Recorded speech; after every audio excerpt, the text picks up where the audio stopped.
नमस्कार दोस्तों, आशा करता हूँ कि आप ठीक होंगे, स्वस्थ होंगे, एक नए उत्साह और एक नए जोश के साथ आपकी पढ़ाई अच्छी चल रही होगी। आज हम बजट पे चर्चा करेंगे। बजट से संबंधित जितने भी महत्वपूर्ण परीक्षा उपयोगी प्रश्न हैं, उन पे चर्चा करने वाले हैं, क्योंकि मैंने इस वीडियो में प्रश्नों के माध्यम से बजट को समझाने की कोशिश कर रखा है। तो सबसे पहले बजट के इतिहास पे बात कर लेते हैं। बजट के इतिहास पे जो क्वेश्चन है उन पे चर्चा करते हैं। तो बजट पे जो क्वेश्चन है उन पे चर्चा कर लेते हैं। तो पहला है उसके प्रारंभिक काल से लेकर, बजट के प्रारंभिक समय से लेकर तो कथनों पर विचार करना है। और पहला कथन है कि भारत का जो पहला बजट है 18 फरवरी 1860 को जेम्स विलियम द्वारा पेश किया गया था। इसका जो दूसरा कथन है, जेम्स विल्सन वायसराय की परिषद में वित्त सदस्य फाइनेंशियल मेंबर के रूप में कार्य कर रहे थे। और इसका जो तीसरा कथन है, भारत में जो आयकर है, जो इनकम टैक्स की जो शुरुआत थी, वो जेम्स विल्सन द्वारा पहले बजट में की गई थी। कह रहे तो इन पे चर्चा करना है, इन पे देखना है और क्वेश्चन को आंसर बताना है कि 1-2 है या 2-3 है या 1-3 है या सभी ये सही है। तो जो पहला है ये तो सही है कि 18 फरवरी 1860 को भारत का पहला बजट जो कि जेम्स विल्सन द्वारा प्रस्तुत किया गया था। और जेम्स विल्सन ये फाइनेंशियल मेंबर के रूप में कहाँ थे? वाइसरॉय की परिषद में। वाइसरॉय की परिषद थी ना, एक 5 सदस्यों वाला, तो वहीं पे थी। और जो भारत में जो आयकर इनकम टैक्स की शुरुआत हुई थी वो जेम्स विल्सन द्वारा ही शुरू की गई थी। तो ये तीनों के तीनों क्वेश्चन आंसर सही है। तो याद रखना है, पहला बजट कब है? 18 फरवरी 1860 को। और किसने प्रस्तुत किया कहेंगे तो जेम्स विल्सन ने। और भारत में जो आयकर है, जो इनकम पर जो टैक्स लगता है, तो उसकी शुरुआत भी किसने की थी कहेंगे तो जेम्स विल्सन ने की थी। अगला प्रश्न संबंधित दूसरा क्वेश्चन, स्वतंत्र भारत का पहला बजट। हाँ, तो इस पे कथन है, पहला कथन है, आर के पणमुखम चेट्टी ने 26 नवंबर 1947 को स्वतंत्र भारत का पहला बजट प्रस्तुत किया। इसका जो दूसरा कथन है कि स्वतंत्र भारत का जो पहला बजट था वो 7.5 महीने की अवधि तक था, जो कि 1947 से लेकर मार्च 1948 तक रहा गया है। और इसका जो तीसरा कथन है कि इस बजट में अर्थव्यवस्था के विभाजन के कारण होने वाले नुकसान का कोई विवरण नहीं दिया गया था। तो जो ये तीनों के तीनों ऑप्शन है ये बिल्कुल सही है, क्योंकि भारत का जो प्रथम बजट है, स्वतंत्र भारत का प्रथम बजट है, वो आर के पणमुखम चेट्टी ने 26 नवंबर 1947 को प्रस्तुत किया था। ये बहुत अच्छा है याद रखने की कि आर के पणमुखम ने 26 नवंबर 1947 को प्रस्तुत किया था। और ये बहुत छोटे टाइम के लिए बजट आया था, लगभग 7.5 महीने के लिए आया था, जो कि अगस्त 1947 से लेकर मार्च 1948 तक। और इस बजट में कोई चर्चा नहीं था। जब विभाजन के बाद जो अर्थव्यवस्था का नुकसान हुआ था उस पर कोई भी चर्चा नहीं हुआ था। तो ये तीनों के तीनों कथन याद सही है, ये तीनों के तीनों कथन सही हैं।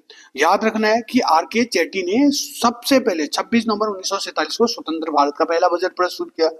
और ये बजट बहुत शॉर्ट टाइम के लिए था।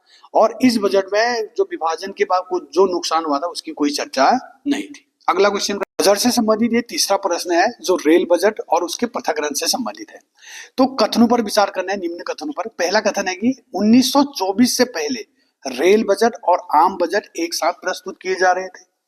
इसका जो दूसरा कथन है कि एकवर्ती समिति, सबसे पहले तो ये समिति याद रखना है, एकवर्ती समिति के सिफारिश की थी कि रेलवे के विकास के लिए जो उसका बजट है आम बजट से अलग किया जाए। अगला इसका तीसरा स्टेटमेंट है कि 2017 में जब रेल बजट का विलय हुआ तब जो रेल मंत्री थे वो पीयूष गोयल थे। इन तीनों पे चर्चा करना है। तो सबसे जो पहला कथन था कि 1924 से पहले रेलवे बजट और आम बजट दोनों एक साथ दिए जा रहे थे, लेकिन जो एकवर्ती समिति बनी थी, याद रखना है, एकवर्ती समिति 1920-21 में बनाई गई थी। और जो एकवर्ती समिति है, इसी समिति ने कहा था कि जो भारत का जो रेलवे बजट और जो आम बजट है उसको अलग किया जाए। तो इसी के अनुशंसा पर 1924 में रेलवे बजट को आम बजट से अलग किया गया। और अब जो लास्ट 2017 में 2017 में विवेक देव रॉय की समिति बनी थी। याद रखना है, विवेक देव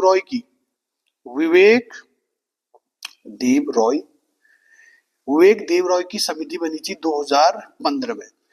इस समिति ने सरकार को अनुशंसा या सरकार को सुझाव दिया कि जो रेलवे बजट है उसको आम बजट के साथ विलय किया जाए।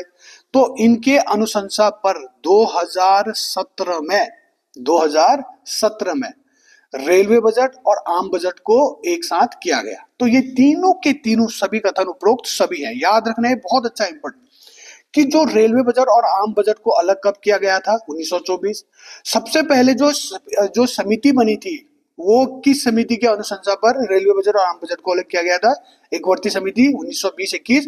और जो 2017 की बात है जब आम बजट और रेलवे बजट को एक किया गया, तो उसके लिए जो समिति बनी थी वो थी विवेक देवरॉय की समिति। याद रखना है, विवेक देवरॉय की समिति बनी थी 2017 में, जिसकी अनुशंसा पर 2017 में क्या किया गया था, रेलवे बजट और आम बजट को एक किया गया। अगला प्रश्न है बजट से संबंधित, अगला प्रश्न है भारत की संचित निधि पर, कंसोलिडेटेड फंड ऑफ इंडिया पर कथन पर विचार करना है। सबसे पहले याद रखना है कि भारत सरकार के 3 अकाउंट होते हैं। सबसे पहले कंसोलिडेटेड फंड ऑफ इंडिया मतलब संचित निधि, दूसरा होता है आकस्मिक निधि और एक और होता है पब्लिक अकाउंट। इन तीनों से पैसे निकाला जा सकता है और ये सरकार निकालती है और अलग अलग समय पर कि भारत सरकार इन पे पैसा निकाल सकती है। तो आज है हमारा जो इस क्वेश्चन है, ये है कंसोलिडेटेड फंड ऑफ इंडिया पे। तो पहला कथन है कि सरकार जो है वो विनियोग विधेयक एप्रोप्रिएशन बिल पारित किए संचित निधि से धन नहीं निकाल सकती, पहला कथन है। दूसरा कथन है इसका कि संचित निधि पर भारित व्यय, चार्ज्ड व्यय संसद में चर्चा तो हो सकती है लेकिन मतदान नहीं। और इसका जो तीसरा कथन है कि राष्ट्रपति का वेतन और सर्वोच्च न्यायालय के न्यायाधीशों के वेतन भारित व्यय होते हैं। तो एक एक करके चर्चा करते हैं। तो पहला कथन कह रहा है कि जो सरकार विनियोग विधेयक एप्रोप्रिएशन बिल पारित किए बिना संचित निधि से पैसा नहीं निकाल सकती है, तो बिल्कुल सही है। संचित निधि से जो पैसा निकालना होता है प्रत्येक वर्ष निकाला जाता है इस संचित निधि से पैसा, तभी तो हमारा पूरा देश चलता है। तो इसके लिए एक बिल पारित करता है, वो है विनियोग विधेयक। और विनियोग विधेयक भारत के आर्टिकल 114 पे उल्लिखित है। जब ये बिल पारित किया जाता है, जब भी बजट सत्र प्रारंभ होता है, तो इसके अंत में एप्रोप्रिएशन या विनियोग विधेयक पारित होता है और इस विनियोग विधेयक के द्वारा ही हम भारत की संचित निधि से रुपये निकाला जाता है, पैसा निकाला जाता है उस वर्ष के खर्च के लिए। तो ये बिल्कुल सही है, पहला कथन एकदम सही है कि संचित निधि से पैसा निकालने के लिए विनियोग विधेयक पास किया जाता है। और ये जो विनियोग विधेयक है इसकी एक खासियत है, जैसे ही विनियोग विधेयक पारित होता है पैसा निकल जाता है, तो वैसे ही अपने आप ही स्वतः ही ये बिल समाप्त हो जाता है। अगला था संचित निधि पर भारित व्यय पर संसद चर्चा तो कर सकती है लेकिन इस पे मतदान नहीं कर सकती है, ये बिल्कुल सही है। जो भी संसद निधि पर भारित व्यय होंगे उस पर चर्चा की जा सकती है परंतु उस पर कोई भी वोटिंग नहीं होती है। अगला है राष्ट्रपति का वेतन हो गया और सर्वोच्च न्यायालय के न्यायाधीशों के वेतन हो गया, और भी है लोकसभा के अध्यक्ष हो गए, लोकसभा के उपाध्यक्ष हो गए, राज्यसभा के सभापति हो गए, राज्यसभा के उपसभापति हो गए और सीएजी भारत के सीएजी हो गए। इन सभी का वेतन ये कंसोलिडेटेड फंड ऑफ इंडिया पर चार्ज्ड व्यय होते हैं, याद रखना है भारित व्यय होते हैं, इसलिए इन पे चर्चा तो होती है लेकिन इन पे कोई वोटिंग नहीं होती है। तो ये तीनों के तीनों कथन सही है, बिल्कुल सही है। तो ऑप्शन कितना हो गया हमारा, सी हो गया। प्रश्न है प्रश्न नंबर 5, लेखानुदान वोट ऑन अकाउंट पर आधारित है। तो इससे संबंधित पहला कथन है कि बजट पारित होने की प्रक्रिया लंबी होती है, इसलिए अंतरिम अवधि के लिए खर्च के लिए लेखानुदान लाया जाता है, पहला जो स्टेटमेंट था। दूसरा स्टेटमेंट है लेखानुमोदन में केवल सरकार के व्यय एक्सपेंडिचर पक्ष की अनुमति ली जाती है, ठीक है ये भी। अगला तीसरा ऑप्शन है यह सामान्य बजट के कुल अनुमान का 1/6 हिस्सा होता है, ठीक। तो अब एक एक करके इस पॉइंट पे चर्चा करता हूं कि बजट को पारित करने एक बहुत लंबी प्रक्रिया होती है, ठीक है। बजट सत्र हमारे पास 3 सत्र है ना, बजट सत्र हो गया, फिर समर सत्र हो गया और विंटर सत्र हो गया। 3 सत्र शुरू होते हैं ना, बजट हो गया और मानसून हो गया और एक हो गया ग्रीष्मकालीन या विंटर सीजन हो गया। इन तीनों सेशन में सबसे जो लंबा सेशन है वो है बजट का और सबसे छोटा है विंटर का। तो इस बजट सत्र समाप्त होने में बहुत लंबा टाइम लगता है। तो इस दौरान, क्योंकि उससे पहले तो भारत की संचयी निधि से जो अप्रोप्रिएशन बिल होता है उसके लिए वो टाइम समाप्त हो जाता है। तो उन दौरान, बजट सत्र के दौरान भारत सरकार के चलने के लिए जहां से पैसा लिया जाता है उसके लिए एक होता है वोट ऑन अकाउंट। तो बजट पारित होने की प्रक्रिया ठीक है, और ये इसलिए कह रहा है कि उनके समय, बजट के समय लेखानुदान लिया जाता है। ये बात बिल्कुल सही है, याद रखना है। लेखानुदान में केवल सरकार के, याद रखना है, केवल एक्सपेंडिचर की बात की जाती है, खर्च की बात की जाती है, आमदनी की बात नहीं की जाती है। तो ये भी बिल्कुल सही है। और कह रहा है कि जो बजट है, जो लेखानुदान है, लेखानुदान वो बजट का, जो संपूर्ण बजट का है उसका 1/6वां हिस्सा होता है। याद रखना है 1/6वां, जो कि 16.66% के बराबर होता है। याद रखना है 1/6वां हिस्सा होता है, पूरे बजट का 1/6वां हिस्सा होता है वोट ऑन अकाउंट का। तो ये भी बिल्कुल सही, ये तीनों के तीनों आंसर इसके भी सही है। अगला प्रश्न है आकस्मिक निधि से कंटिजेंसी फंड पर, ठीक, इससे संबंधित है। तो इसके संबंधित क्वेश्चन पर विचार करना है। तो पहला कथन कह रहा है कि संविधान के अनुच्छेद 267, याद रखना है 267 के तहत भारत की आकस्मिक निधि की स्थापना की गई। इसका जो दूसरा कथन है, स्टेटमेंट 2 है, इस निधि से पैसा निकालने के लिए संसद की तत्काल अनुमति की आवश्यकता नहीं होती है, यह राष्ट्रपति के अधिकार में होता है। अब इसका जो तीसरा स्टेटमेंट है, इस निधि के संचालन वित्त सचिव द्वारा राष्ट्रपति की ओर से करते हैं। तो इन तीनों कथनों को ध्यान से पढ़ना और आंसर देना है। तो मैं एक एक करके शुरू करता हूं। पहला स्टेटमेंट है कि जो आकस्मिक निधि है, कंटिजेंसी फंड है, जो 3 प्रकार के अकाउंट है ना भारत सरकार का, आकस्मिक कंसोलिडेटेड फंड ऑफ इंडिया, एक दूसरा कंटिजेंसी फंड ऑफ इंडिया, एक है पब्लिक अकाउंट। तो दूसरा था जो आकस्मिक निधि है, इससे संबंधित जो भारत का जो आर्टिकल है वो आर्टिकल है 267, याद रखना है आर्टिकल नंबर है 267। और भारत की आकस्मिक निधि की स्थापना की बात करता है। ओके, ये पहला कथन एकदम सही हो गया। दूसरे कथन की बात कर रहा था कि इस निधि से पैसा निकालने के लिए संसद की अनुमति की आवश्यकता नहीं होती है, बिल्कुल सही बात है। जो जब भी हम आकस्मिक निधि से पैसा निकालेंगे ना, आकस्मिक निधि का मतलब हो गया कि यार इमरजेंसी के दौरान, मान लिया जाए देश में इमरजेंसी आ गया, किसी भी कारण से, कोई भी कारण हो, उस समय पैसे की जरूरत हो भारत सरकार को, तो उस समय पैसा निकाला जाएगा आकस्मिक निधि से।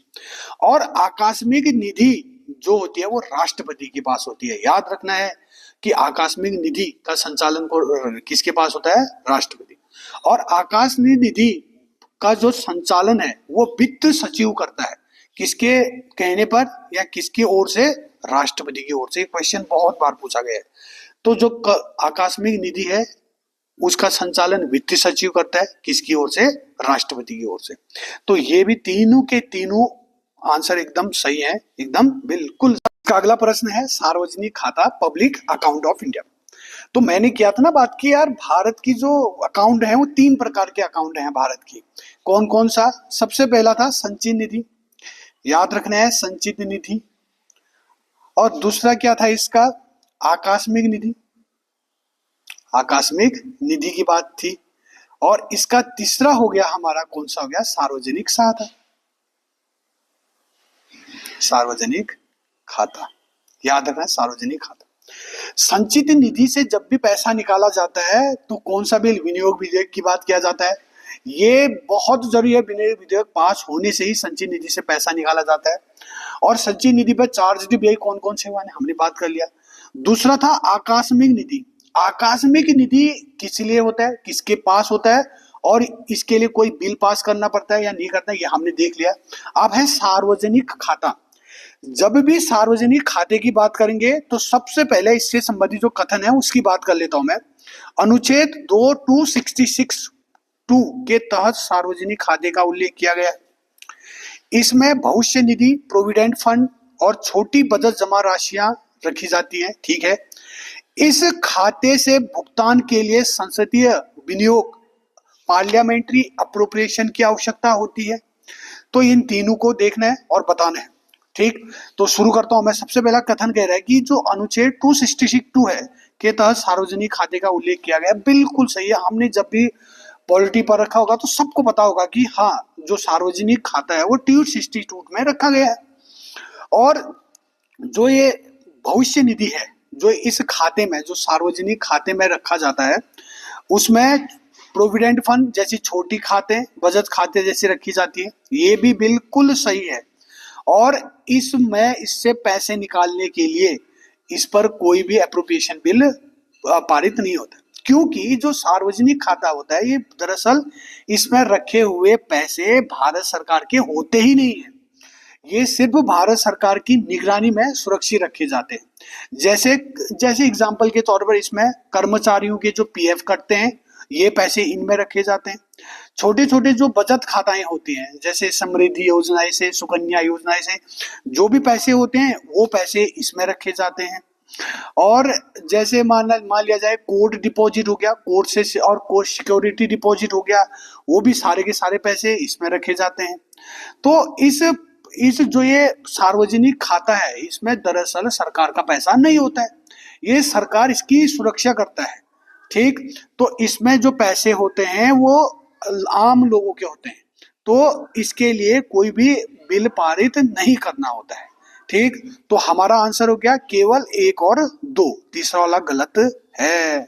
याद रखना, भारत के बाद 3 अकाउंट है, संचयी निधि, आकस्मिक निधि और सार्वजनिक निधि। संचयी निधि से देख लिया, आकस्मिक निधि और सार्वजनिक। सार्वजनिक में पैसा किसका होता है ये भी हमने देख। अगला प्रश्न है प्रश्न नंबर 6, ब्लैक बजट और ड्रीम बजट से।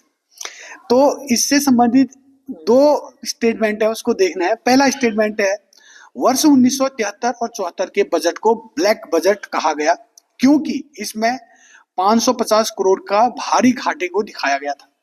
अगला कथन है इसका, दूसरा कथन, वर्ष 1997-98 के बजट को ड्रीम बजट कहा गया क्योंकि इसमें व्यक्तिगत और कॉर्पोरेट टैक्स दरों में भारी कटौती की गई थी। ब्लैक बजट पी चिदम्बरम द्वारा पेश किया गया था कह रहे। ठीक, तो अब एक एक करके चर्चा करते हैं कि जो ब्लैक बजट है, कभी क्वेश्चन पूछेगा ना, थोड़ा ऊपरी तौर पर याद रखना कि ब्लैक बजट किससे संबंधित है, इसका वर्ष क्या है याद रखना। तो ब्लैक बजट 1973-74 के बजट में बहुत ज्यादा भारी गिरावट आई थी, तुम्हें पता ही है। तो उस समय जो बजट नाम दिया गया था उसका ब्लैक बजट दिया गया था, और जो ब्लैक बजट को प्रस्तुत किया था जसवंत सिंह ने किया था। ठीक है, याद रखना इस चीज को, जसवंत सिंह ने किया था, न कि पी चिदम्बरम ने। और 1997-98 के बजट को ड्रीम बजट कहा गया क्योंकि इस बजट में कॉर्पोरेट टैक्स से भारी कटौती हुई थी, तो बहुत ज्यादा इसको क्या कहा गया था, ड्रीम बजट की बात की गई थी। और ब्लैक बजट को पी चिदम्बरम द्वारा पेश नहीं किया था, ब्लैक बजट को नहीं, इन्होंने ड्रीम बजट को प्रस्तुत किया था, याद रखना है। तो हमारे कथन कौन कौन से हो गए, 1 और 2। पहला कथन और दूसरा कथन बिल्कुल सही है, तो कथन नंबर 1 और 2 सही।